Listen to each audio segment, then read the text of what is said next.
Okay, this is going to be chapter 15 of the book of Jasher. So,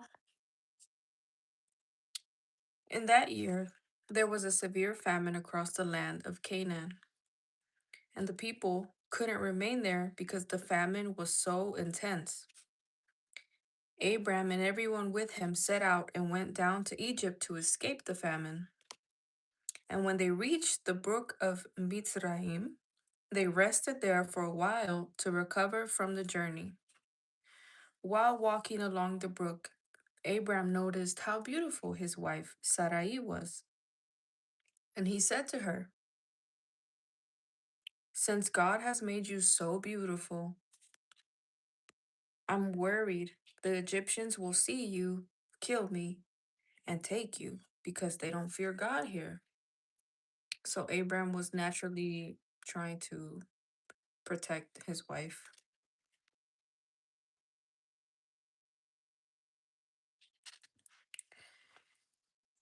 "So please say you're my sister if anyone asks, so things will go well for me and we can live and not be killed."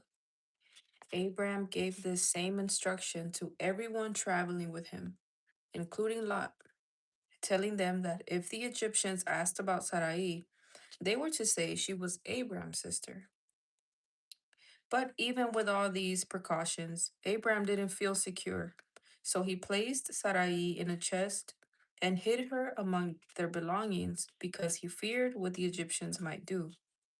Abram and his group left the brook Mitzrayim and entered Egypt. As soon as they reached the city gates, the guards demanded a tithe for the king from all their goods before letting them in, and Abram complied. As they entered the city, the Egyptians noticed the chest Sarai was in. "Hello, I'm from like nationality or where am I? Hi, everyone that's watching. I hope you stay. This is a really good chapter and a cautionary tale to not argue and to learn to separate even when it's family." And shout out to Pastor Omar. I give him the credit because he's the one that made a sermon about this. You guys can find him on YouTube. His YouTube channel is called The School of Hebrews. Which country? I'm in the United States. Yes, America. So continuing here in verse 9 of the book of Jasher, we're reading chapter 15. Verse Okay, we'll start at verse 8 again. Sure, yeah, subscribe and we can talk after the live. Thank you.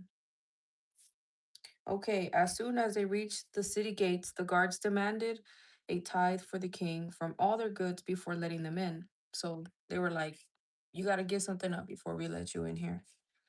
They're trying to go into Egypt. And Abraham complied. As they entered the city, the Egyptians noticed the chest Sarai was in. The king's officials approached Abraham and asked, "What's in this chest that we haven't seen?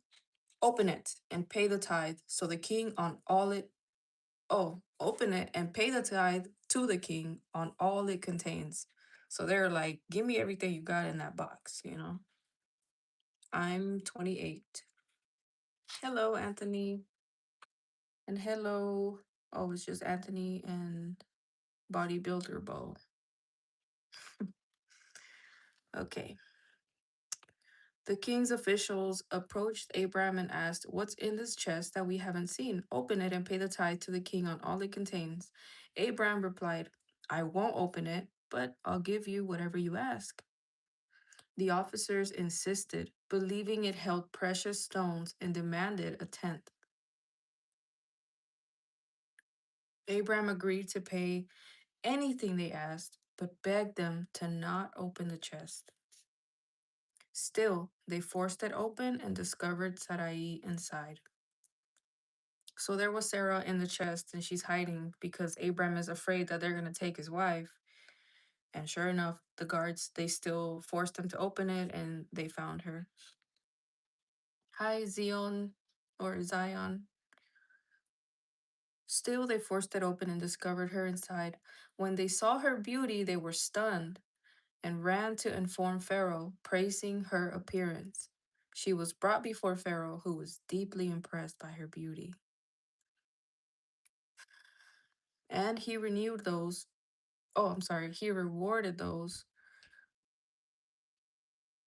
who told him about her. I appreciate that compliment. Thank you. Also, I believe that YouTube puts a filter, so just saying. Okay. Or they do like a touch up. But I appreciate that. Sarai also prayed, reminding God. Oh no, I skipped a verse. Okay, she was brought before Pharaoh, who was deeply impressed by her beauty, and he rewarded those who told him about her. Sarai was taken to Pharaoh's palace, and Abram was distressed about his wife and prayed to God to protect her. Sarai also prayed, reminding God of the command he had given Abram to leave his homeland, and that they had obeyed and came to a foreign land. She pleaded for rescue from Pharaoh's hand, and God heard her. He sent an angel to deliver her, who appeared to Sarai and said, do not be afraid. God has heard your prayer.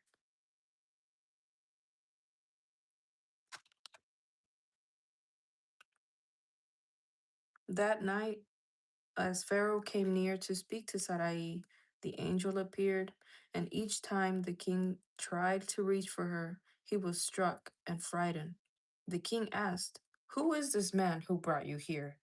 And Sarai replied, he's my brother. Pharaoh asked, we must honor him and do whatever good you ask of us.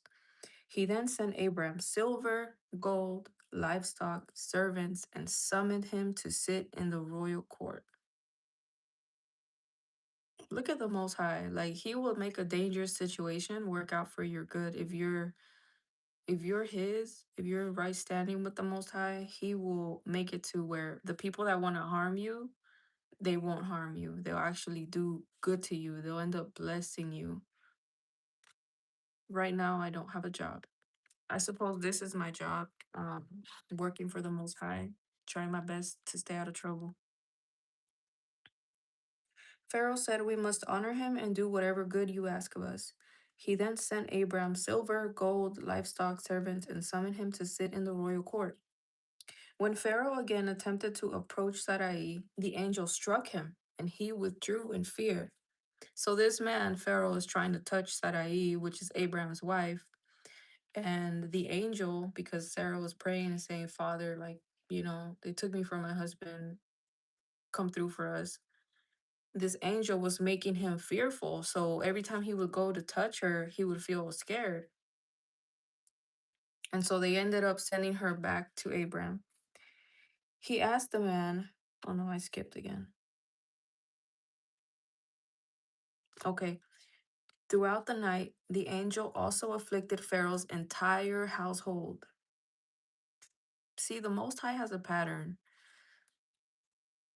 Entire household, causing widespread suffering. It doesn't say like what kind of suffering, but I'm imagining in my head like maybe they were having nightmares, like nobody in the house had peace. Yes, I do draw.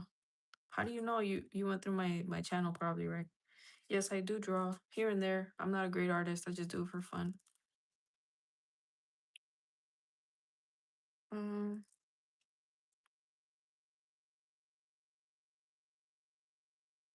why did I lose my place? Okay, I have too much going on in my head.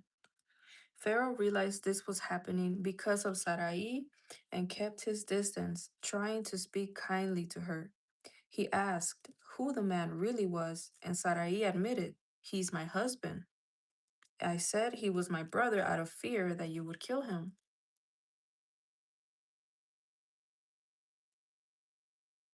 But oh, that's sweet. How old are you? I'm pretty sure I put this is not for adults, but welcome.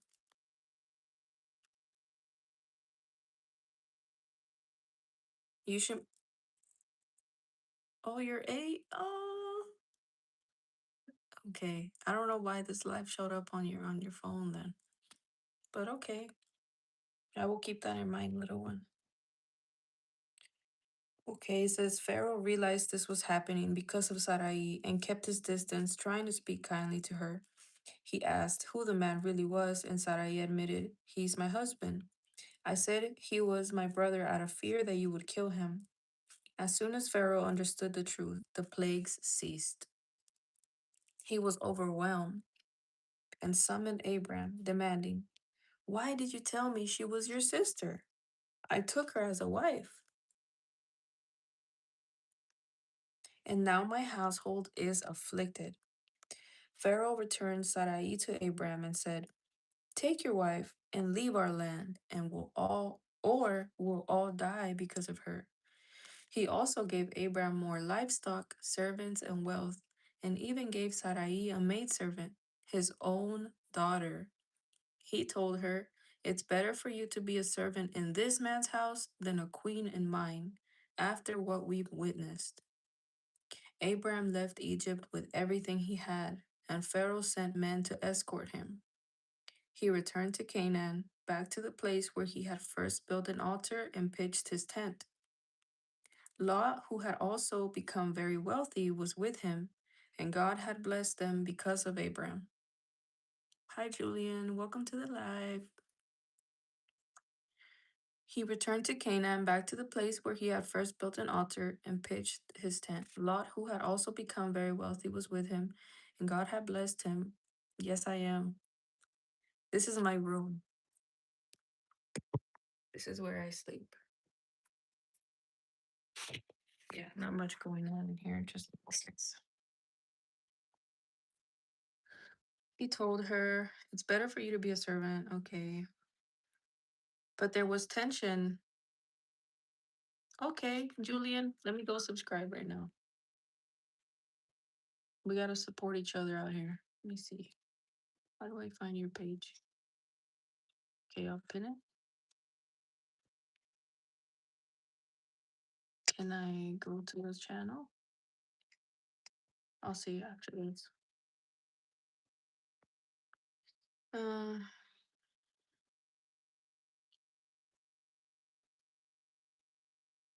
okay, okay. So Law also became very wealthy. Thank you. I'm gonna try to subscribe to you as well, but I need to get off the live first. Okay, there was tension between Abraham's and Lot's herdsmen because the land couldn't support both their herds. Lot's herdsmen would let their cattle graze in other people's fields, while Abraham's herdsmen avoided such conflict. The locals saw this and complained to Abraham. He said to Lot, "Why are you causing me trouble by letting your herdsmen graze on land that isn't theirs? I'm a foreigner here. This makes me look bad." Abraham and Lot argued often about this, but Lot refused to change his ways. No,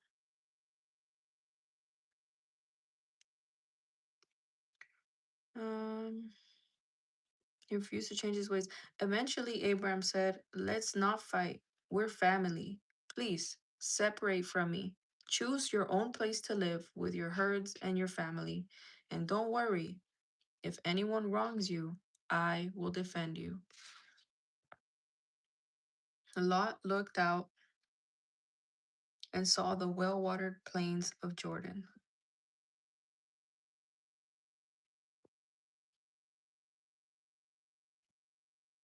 Oh, it's my neighbors. What's falling asleep? Lot looked out and saw the well watered plains of Jordan, rich and fertile, perfect for grazing. Have a good night, Julian. He chose that area and moved there, pitching his tent near Sodom. So this is how Lot ends up living near Sodom or in Sodom eventually.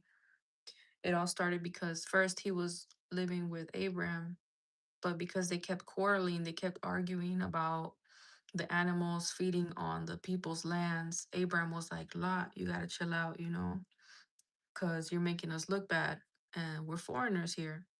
But Lot disagreed. And so eventually Abraham tells him, look, we're family, we're cool, but you're gonna have to go over there because you're making us look bad. And so Lot looked around and saw the beautiful land up ahead, and he went and moved down over towards Sodom. So Lot and Abraham parted ways. And the last verse, Abraham remained in the plain of Mamre near Hebron and lived there for many years. And that's the end of chapter 15. So it's a short lesson on how sometimes we argue with our family.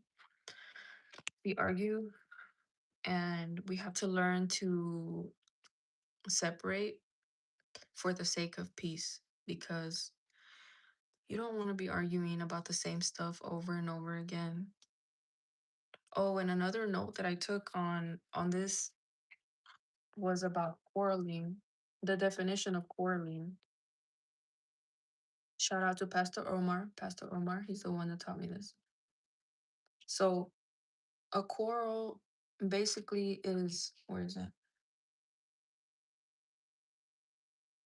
Okay, here. Yeah. So a quarrelsome person is somebody that wants to argue over things that are not that big of a deal. I've been there. Yes, I do. Yes, I do. I've been there because so I get it. I'm not saying like, hey, I'm holier than thou. No, I'm just saying as the most highest people, we have to try to be. Oh, I appreciate it, Zion. We have to try to be peaceful people, especially with our family, because we're family, right? We're not supposed to be arguing. It's worse even when we argue about small things and we make them bigger than they are. So aim to have peace, aim to control this member of the body because it's powerful. And yeah. So this is something that the most highest people, the Hebrew people, Israelites, they struggle with quarreling. Okay, sounds good. Take care, okay? They okay, yeah. So that's what I wrote. Basically, a quarrel is arguing about things that are not that serious. It's not that deep, but we make them deeper than they are. And then when they become repetitive, it's just redundant. And it causes a lot of hatred if you keep it going for too long. So it's best just be quiet sometimes. And yes, I am also a student of the scripture. I'm not claiming to be a preacher or none of that. I'm just learning because I've been in situations where I'm like, I would have benefited if I didn't open my mouth because I love this person and I don't want to argue with that person over about the same thing. It's just not wise.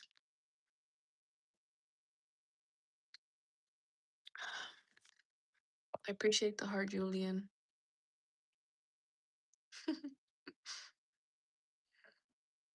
It's the little things. Maybe I can read this book to you guys. If you're a so-called Mexican Latino, you are not. You're actually from the tribe of Issachar, most likely. Although yes, we're blended now, because it's the end times. Like we're all mixed, but it's still I appreciate learning my history because I don't want somebody to tell me who I am and then they have power to manipulate me because I don't know my stuff. So I recommend this book if you're interested, if you're Hispanic and you want to know a little bit more of the proof. This book, let me show you guys. I like this page here because it shows that they found artifacts in Mexico.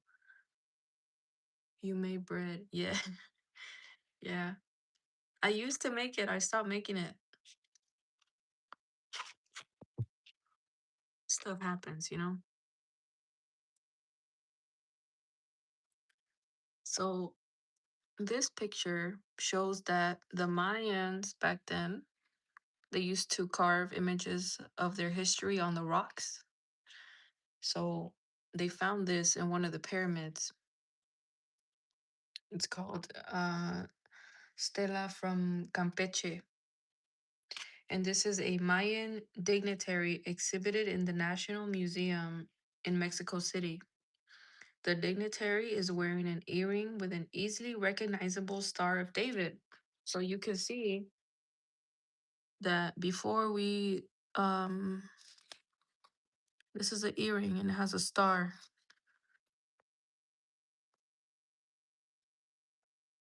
of David right there.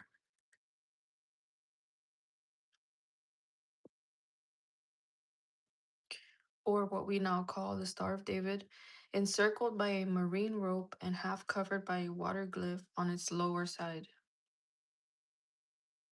So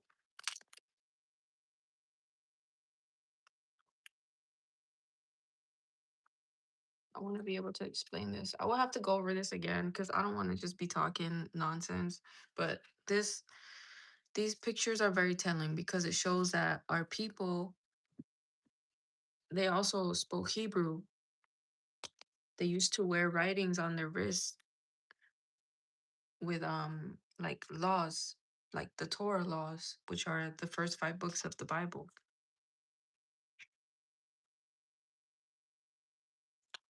This is called the phylactery stela. This image here, you see, it's like a man, and he has a wristband that goes all the way from his wrist to like mid forearm. So this Hebrew telephim, also spelled tefillin or tefillin, a religious practice, one of two small black leather cube-shaped cases containing Torah text written on parchment. You see, so they used to write the Torah on their wrist, which is very wise, you know, like if you want to remember something that's super important, you would, it makes sense to have it written on yourself somewhere. So, yes, the Torah is it's the laws of the Most High. We're supposed to be keeping those. We're not supposed to just be playing religious. Thank you for the thank you for supporting. I appreciate the love. So Matthew 23, verse 5, it says, "But all their works they do for to be seen of men. They make broad their phylacteries and enlarge the borders of their garments." Ooh. See, so maybe I spoke a little too soon. Because actually the book of Matthew is talking about how they were doing this to just to be seen, just to be seen as religious. Why, low key, I feel called out. Am I doing this to be religious? I mean, I don't feel like I'm a religious person, but the heart is deceitful, right? Christ chastised the Pharisees for their hypocrisy, but phylacteries were a part of the tradition created by the Israelites. So they created their own tradition. They would write these laws on the wristband, or they would wear earrings that would put like the big Star of David.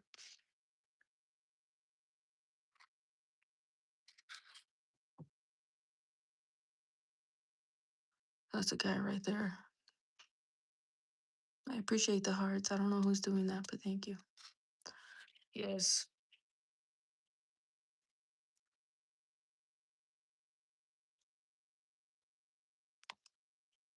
So Diego Duran, one of the more important chronicler ethnographers who lived in 16th century New Spain, a Dominican friar born in Seville and raised in Texcoco in Mexico City, Duran wrote a 3-part work. And this fan is getting on.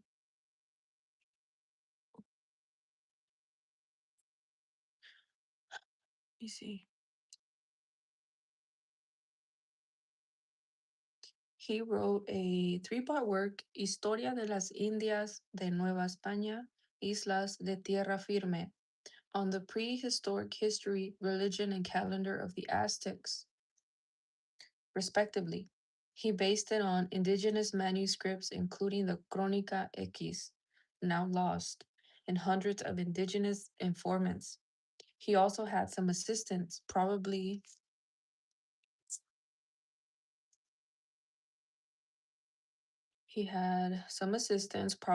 monastery trained Nahuas, who helped him gather, copy, and interpret information, and he interviewed Spanish eyewitnesses who had been on the scene of the conquest. So Diego Duran supported his belief in the identity of the Indians through through observation of their culture. So he would observe how they lived, how they, and he was like, wait a minute, it's it's matching up, it's making sense. He's also responsible for translating the oral traditions of the Aztecs of Mexico.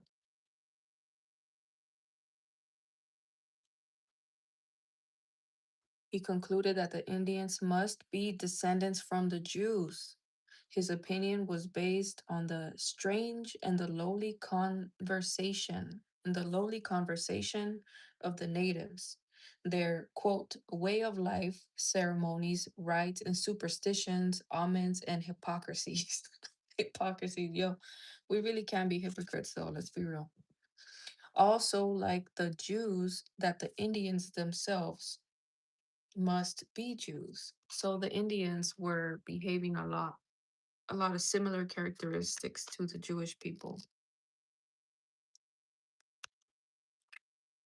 The real Jewish people, but that's topic for another day. So, furthermore, he noted the Indians of Mexico had traditions of long journeys, such as the one from Assyria to Arsareth. They also had traditions of flights, such as the Exodus from Egypt. Other quote proofs included common traditions of earthquakes, which swallowed evil men and objects, manna falling from the sky, and the fact that an old Indian had begun his tale of the origins of his people with the words, quote, in the beginning, God created the heavens and the earth.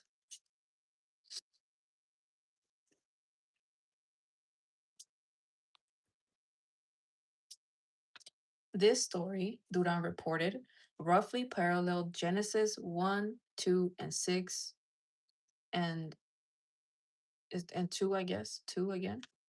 Finally, Duran compared the secret mountain sacrifices, legends of pest, plagues, wars, and other disasters, child sacrifice, my people, and cannibalism.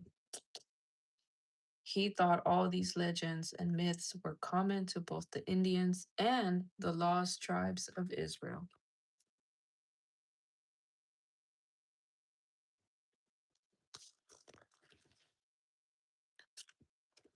So Garcia Gregorio also wrote, quote, actually, the Indians did appear to keep certain parts of the law in certain areas. The Incas held a festival in March similar to the Passover. The Indians practiced circumcision. Mexicans and Incas had eternal altar fires. You can't make it up, it's right there. There's a reason why we're in this situation, as a people. We can't pretend like we're not in a situation. They're putting us in cages. They're making, they're making us like dogs.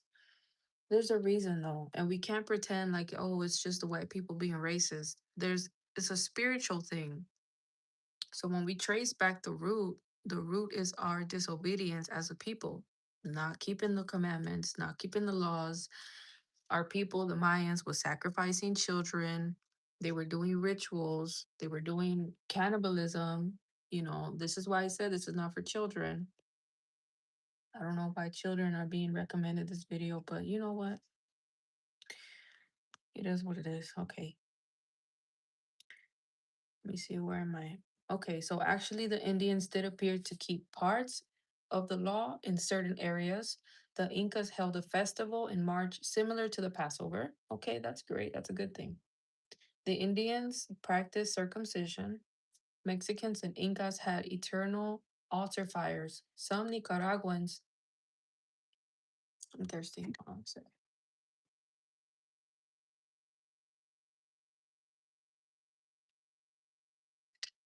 Okay, I didn't watch that properly. It tastes kind of weird. Mm, other parts of the law observed, no. Okay, some Nicaraguans would not allow women who had recently given birth into the temples. You see, that's a Torah thing because when a woman gives birth, we're not supposed to be near the people, not because, ooh, cooties or nothing, but because you're unclean. You're still bleeding, you're still passing the, after birth things that happen to your body. So there's a period where you don't come near the people. And so it shows here that the Incas were practicing these things.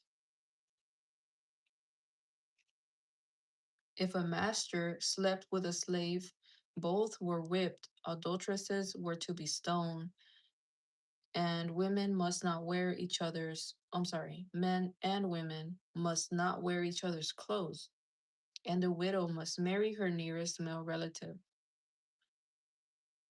So obviously there's reasons why the Most High created these laws. I don't think we understand them all, and I don't think it's proper for us to be quick to judge the laws because if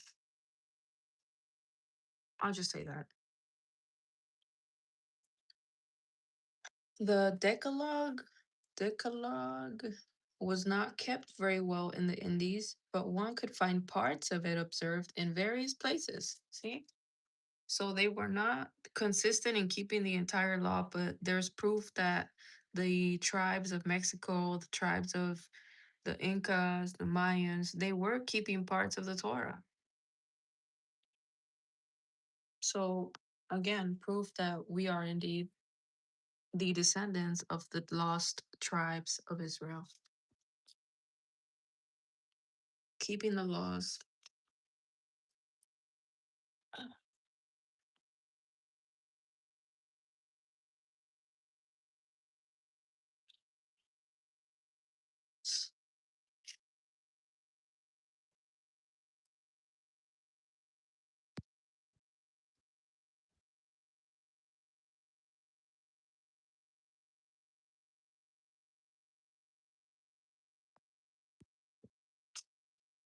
So keeping the laws, let's see.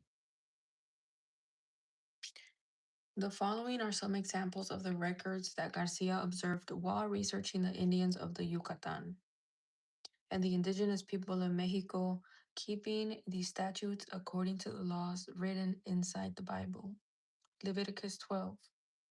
And the Lord spoke unto Moses, saying, Speak unto the children of Israel, saying, If a woman have conceived seed and born a child, then she shall be unclean 7 days, according to the days of the separation. For her infirmity shall she be unclean. And in the 8th day, the flesh of the foreskin shall be circumcised. So, yeah, part of the Torah.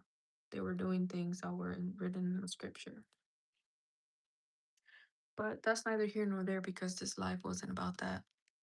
I appreciate everybody who was here. And yeah, I'm just talking to myself right now.